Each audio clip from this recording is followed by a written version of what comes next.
Coming up on One Detroit, we'll take you on a harvest of wild rice in Michigan and examine its history among Indigenous people in the region. Plus, in honor of Veterans Day, we'll talk with 3 members of the Detroit chapter of Tuskegee Airmen. And in our Destination Detroit series, we'll meet a military veteran whose parents came to Michigan from Sicily. It's all coming up next on One Detroit. Across our Masco family of companies, our goal is to deliver better living possibilities and make positive changes in the neighborhoods where we live, work, and do business. Masco, a Michigan company since 1929. Support also provided by the Cynthia and Edsel Ford Fund for Journalism at Detroit PBS. The DTE Foundation is a proud sponsor of Detroit PBS. Through our giving, we are committed to meeting the needs of the communities we serve statewide to help ensure a bright and thriving future for all. Learn more at dtefoundation.com. Nissan Foundation, and viewers like you.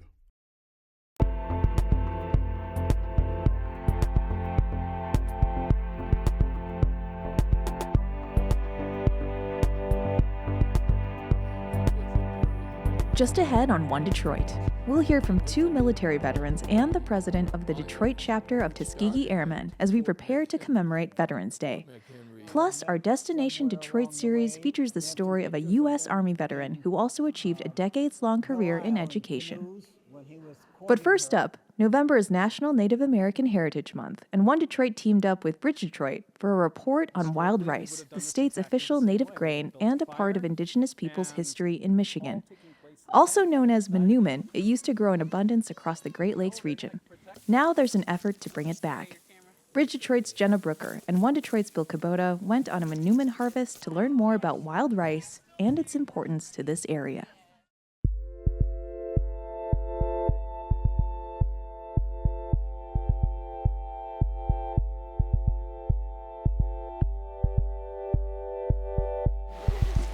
It is the food that grows on the water. Manoomin, it means good berry in English. I didn't know any of this, or I didn't have any of these feelings about rice until I got to come out and rice and realize, like, oh my God, this is why I exist. This is what allowed my ancestors and my family to thrive and sustain themselves. Just really special. And I want more people to understand that story. Erin Heima. She's from Grand Rapids, Michigan. On the water, harvesting manoomin. Wild rice beds used to grow all over the state. It's an uncommon sight these days. I think when Antoine de Moth Cadillac came to Detroit, he described it as an earthly paradise. The northern section of Belle Isle was more of a marsh, and there was coastal wetlands where all of these rivers exited Detroit. And wetlands is truly the place where wild rice thrives and grows. Long ago, manoomin grew along the Detroit River in Detroit. As the city grew, it went away. The history of draining wetlands and clearing swamps is the history of displacing wild rice in a lot of ways. September 2025, northeastern Michigan, a rice camp on the Osable River. On this expedition, a couple dozen Anishinaabeg people with indigenous roots from around the Great Lakes. Here, the best way to harvest manoomin is the traditional way. These are knockers. This is cedar wood. And the reason we use cedar wood is because it's lightweight, it floats, and it's soft. You don't hurt the plants when you're knocking it. So grab. The central part of any Anishinaabeg's life would have been his Wigwasi Jiman, which means birch bark canoe. And for us, that would have been like our car. We lived on waterways, we used the waterways for transportation. You couldn't hunt, fish, gather without your canoe. So first and foremost, there's gonna be at least 2 of you in each canoe, all right? There's gonna be a push polar and there's gonna be a rice knocker. You guys can switch throughout. You can hand off your equipment to each other. This is how we get through the manoomin without damaging it, because it gathers all of those up and they're strung together. So this is really light. Yeah, careful with the end of it though. You don't want to bop nobody. Our lives and our practices helped wild rice, the way we harvest it and the way we would care for it, and wild rice returned that favor, right? So it was like a reciprocal relationship. We're not just harvesting, guys. We are actually helping this bed out, because if we didn't come out here and do this, ducks, Red-winged blackbirds, they love this just as much as we do, guys. So what we're doing today, we're not just taking it away from nature, we're helping nature, because this gives us a chance to get those seeds into the sediment and actually get that sediment moved a little bit with our push-pull so that those seeds get a chance to bury and actually get covered up instead of just being a buffet for the geese the next time they just follow our footprint through the Monoman bed. The Osable, famous for trout fishing, saw hydroelectric dams installed on the river over the past century. That helped lead to the demise of the Monumen. But on this part of the Osable, Monumen is back. 90 years ago, they put a dam just upstream from here. Over the course of time, the dam started to break down. They didn't want to take care of it. Army Corps engineers come in. Long story short, they took it out. For 90 years, all this rice and this muck and all this stuff stayed dormant behind that dam. And once they released that dam, all that sediment come down and settled all through here. Now the ricers are watching for other dam removals that could revive more Monumen beds. When you're here for a whole weekend, how many pounds of rice do you end up with? We've gotten, for 4 days, we could, end up with, anywhere from 600 to 1,200 pounds Wow. of rice. Wow. Just with like maybe 20 people out there? Yeah. Wow. Yeah. Bugs and debris that's also fallen in are removed from the grain, and chaff is separated from ricers' hair. This is part of the process. Into the sacks, the seeds of the Zizania genus, first classified by Western science in the 1700s, found throughout the Great Lakes. The Monumen's encased in holes and needs to be removed. For the Anishinaabe peoples, it made up a massive amount of our caloric intake over the winter. So we needed it to last, and so we needed to dry it so that it would make it through the winter. Last fall in Detroit, Jared Tenbrink and Antonio Cosme explained the drying and hulling process. So how long would you let this rest out for? I think generally it's a couple of days. Yeah, a couple of days if you have good sunlight and heat, a couple of days. With anything like this is that there's so many steps involved that there is a job for everyone. The next step, parching, more drying by fire. The process in times past, often along the river. The young and old pitching in. Historically, we would have done this exactly the same way. We'd have built a fire and set copper kettle over a flame and then stirred and stirred and stirred. You don't want it to get too hot, so we have the flame off to the side so the top part is hot and the bottom part stays cooler so that it doesn't cook the rice. You're just kind of toasting it in a way. From here, hulling time. The really old-fashioned way, jigging, rolling the grain underfoot. But then there's a hulling machine. Right, so this threshes it, it tosses that grain around. These have been around for a while. The photo here goes back to the 1930s. Jared Tenbrink borrowed this one for our demonstration. All this leads to the bare grain, ready to cook. Does wild rice taste different than regular rice that we're used to buying at the grocery store? The first thing I think that's important to note is that there's different wild rices. This wild rice has more of a nutty flavor. This is different than what you can buy typically in a store. What's your favorite thing to make with the rice? Back at Rice Camp, Sam Barber's making dinner. This was cooked for probably about 45 minutes.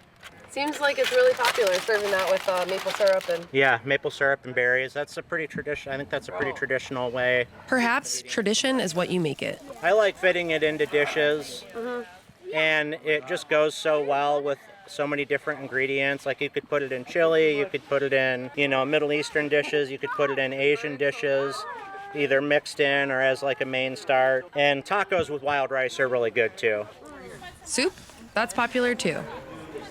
Like at the Detroit North American Indian Center on the west edge of the city. Some of our foundational stuff, though, that we do is earth honoring. This is the third annual Monumen Soup Cook-Off. The judges record their scores. Jesse Deerenwater presiding. Is first place with 23.5. The soups are served. What's the name of this soup here? It's butternut squash Monoman soup, and then I've got toppings for dried venison, sunflower and pumpkin seeds, and dried cranberries. Thank you. Some of the recipes are like family recipes that folks have in their families that they've had for a while. Other ones are just like general recipes that people know about because they're common soups throughout the Great Lakes, and taking the concepts of like modern chefing, you might say, mixing it with the old recipes and the old foods. Oh, it's amazing. Yeah, it's so delicious. Here, there's concern about water quality. Preserving the environment is a theme of this gathering. Sam Cooper lives in Petoskey. So there's a big connection between people that consider themselves to be water protectors and people that are trying to help support Monoman and wild rice and help it flourish in Michigan. A program underway, the Michigan Wild Rice Initiative, brings experts and stakeholders together. They've created the Monument Stewardship Guide. Vincent Salgado is part of the initiative. Are you working with the state to implement something as a result of the plan? Hopefully, with this plan, we're able to get the state agencies more involved in this work to restore Monument by providing more resources and more boots on the ground. But also, we hope this starts a dialogue for increasing protections for Monument. In 2023, the state officially designated Monument Michigan's native grain. Where might more of it be grown? It needs slower moving, shallow, clean water. People nearby need to understand and accept it too. That rice used to grow in the Grand River and in the Muskegon River. Doesn't grow there anymore, but maybe we take a dam out and it comes back. Not everybody's going to want it, and that's fine. It doesn't have to be over there. But where it is, that it's protected and it should stay that way. Especially this is all natural, and it just wants to be here. I look at places like Belle Isle. That is a place where wild rice would have been. And that's a place where we could have it now. The conditions would need to be made right again, like up north on this part of the Osable. The rice is still here. It persisted. It survived. And we're still here. And we persisted and we survived. And we're not going anywhere. November 11th is Veterans Day, a time to pay tribute to all who have served in the United States military. Among them are the famed Tuskegee Airmen of World War II. They were the first all-African-American fighter pilot squadron. The Detroit chapter of Tuskegee Airmen Incorporated works to preserve their legacy and to inspire young people to pursue careers in aviation, aerospace, and STEM. One Detroit contributor, Stephen Henderson of American Black Journal, sat down with 3 members of the local chapter.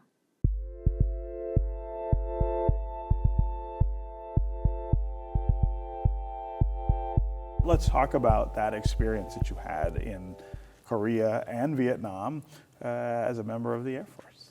Well, thank you. The Korean War was a little different as far as the wars are today. When I was in Korea, I was stationed at Kimpo, Korea. For those who have been to Korea, it's K-14. Now, in Korea, the war was close to the time that the United States Air Force was formed. It was formed in 1947. And a lot of the NCOs and officers that were in the Air Force at that time were leftovers from the old Army Air Corps. And some of them were from the Deep South, and they brought their prejudices with them. Sure. However, the Air Force changed as time progressed. I spent 23 years in the Air Force. Later on in my career, I cross-trained and became an airborne loadmaster on C-141 type aircraft. C-141, in case you don't know, is a large... Big cargo plane, right? Cargo aircraft, right. And some of the things that I remember is flying back from Vietnam with a quarter of that plane filled with containers which contain the human remains of servicemen that had been killed in Vietnam. And they are the heroes. They are the ones that we should be thinking about today on Veterans Day. I also had the opportunity to go on the Honor Flight. The Honor Flight is a volunteer organization. They don't use taxpayers' money or government money. It's all contributions. And the purpose of the flight is to take veterans to Washington, D.C. to let them see the museums and the monuments that are dedicated to the veterans in remembrance of those who fought in the wars. Yes. And it was a very moving experience, especially to go to the Vietnam Wall. Yeah, I'm sure. Yeah. I have several friends that are on the wall right now. I think every veteran has memories, some that they want to forget, and some that they don't want to forget. Yeah, yeah. And they have good and bad. Yeah. You were part of the Nurse Corps, and that brings in a whole other set of experiences because women have not always been equally treated members of the military either. Talk about what kinds of experiences you had as a pioneer, really, in that space. Yes, you're so right, Steve. I am a person who was born in 1928. Lots of people look at me now and they say, well, you were born before Christ. And I often tell them at least say Moses, not before Christ. However, I've had struggles along with obligations, and I have weathered, called weathered the storm. Mm-hmm.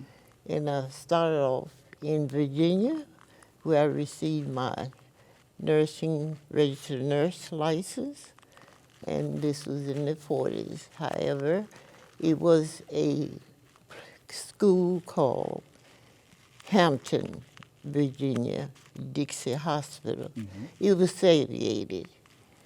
And when I say segregated, it was, we had a couple of black nurses as instructors, but most of our instructors were white. Mm-hmm. Moving on, I did graduate from Hampton, Virginia.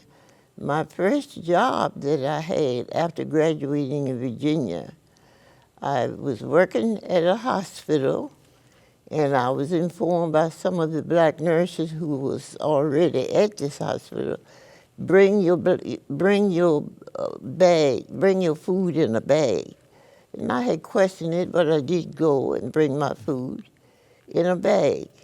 After I got there, we were at a table that consisted of 9 black nurses, but we could see at a distance a glass panel room that had steam coming out of the tables, and those were for the white nurses and white doctors.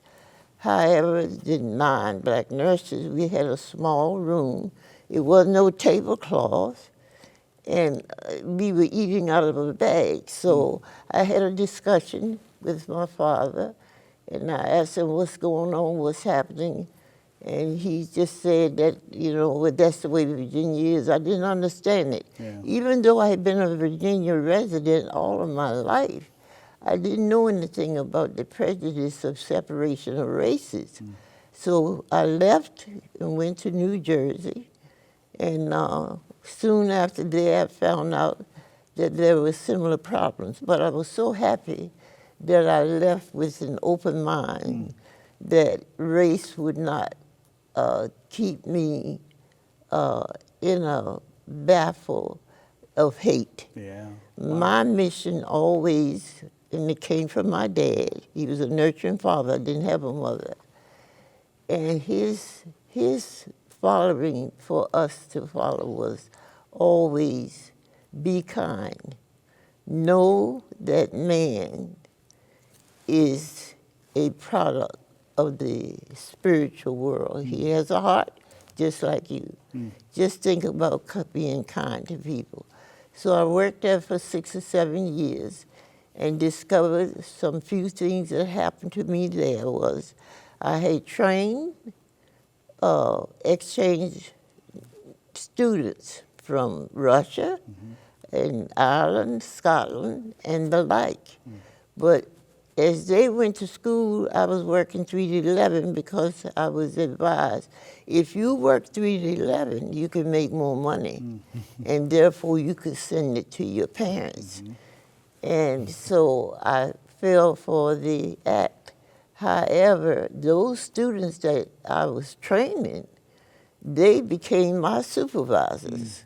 And I knew that there was a problem. So moving on from that arena, I was recruited. I was not drafted in the military. I was recruited. And I was commissioned in Fort J, New York, as first lieutenant. And I was flown to San Antonio, Texas, to follow through with my officer's training. And that was quite an ordeal for a person coming from Virginia and didn't even know the background of her own state. However, it was quite a learning experience. I had my nursing background, and this is why I was chosen for the commission. Tony, it's amazing to hear these stories, which I think a lot of people watching might think, well, this is all so long ago. It's all ancient history, but it is not that far from any of us. It really isn't, and I've had the honor and privilege of being the president of the Detroit chapter for a while now, and I'm always stunned and amazed at the stories. I still enjoy listening to them. This is my girl right here. So it's things that people need to understand. That's part of the purpose of the Detroit chapter, Tuskegee Airmen. I mean, this is preserving their stories for people now, and especially for our children. To communicate and educate, young and old, because you'd be surprised. A lot of seniors don't understand and know what Tuskegee is all about and what they had to go through. So we travel, we give speech engagements, we go to schools. And one of the things I will even quiz you about, Stephen, you've heard of the movie Top Gun. Okay. What you may not have known, back in 1948, that was known as the aerial gunnery competition. At that time, the first winners of that competition were the Tuskegee Airmen. Wow. We won it first. Yeah. A lot of people don't know that. And so there is a trophy that is at Wright-Patterson Air Force Base that the first names on that trophy are Tuskegee Airmen. We just lost one of the last combat pilots, James Harvey, just a few weeks ago. He was 100. So they're becoming few and far between, which is terrible. That breaks my heart. So we're hoping that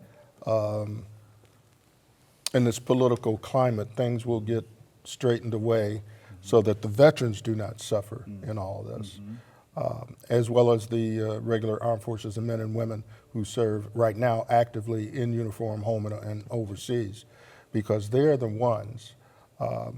These people here were the pathfinders. Yes. They paved the way. There is not a pilot of color in the United States right now, civilian or military, who do not owe their wings to the Tuskegee Airmen. Yeah. And you can see more of the interview with members of the Detroit chapter of Tuskegee Airmen on American Black Journal on Veterans Day at 7:30 p.m. Let's turn now to Destination Detroit, our new series that explores the region's rich history and the people who helped shape it. Today, we hear from military veteran Dominic Palazzolo. He explains how his parents met in Michigan after immigrating from Sicily, and he talks about serving in the U.S. Armed Forces. After the service, I was able to go to Michigan State and complete my degree in education.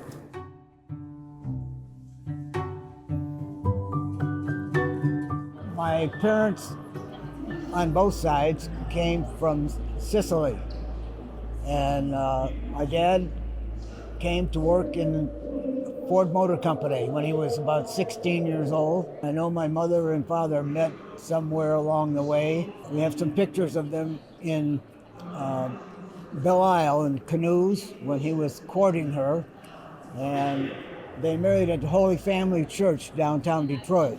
but we settled in Highland Park. All our family would always get together. Sundays were a family gathering all the time. I was drafted in 1959. I had dropped out of college for a while, and I was working at the J.L. Hudson Company in the camera department, and then at that time they were doing a lot of drafting, and so 59 is when I first came here, and I was trained out to Fort Leonard Wood, Missouri, and then from Fort Leonard Wood, Missouri, my permanent base was at Headquarters Company at Fort Benning, Georgia, 87th Infantry Division. After the service, I was able to go to Michigan State and complete my degree in education. 46 years in education.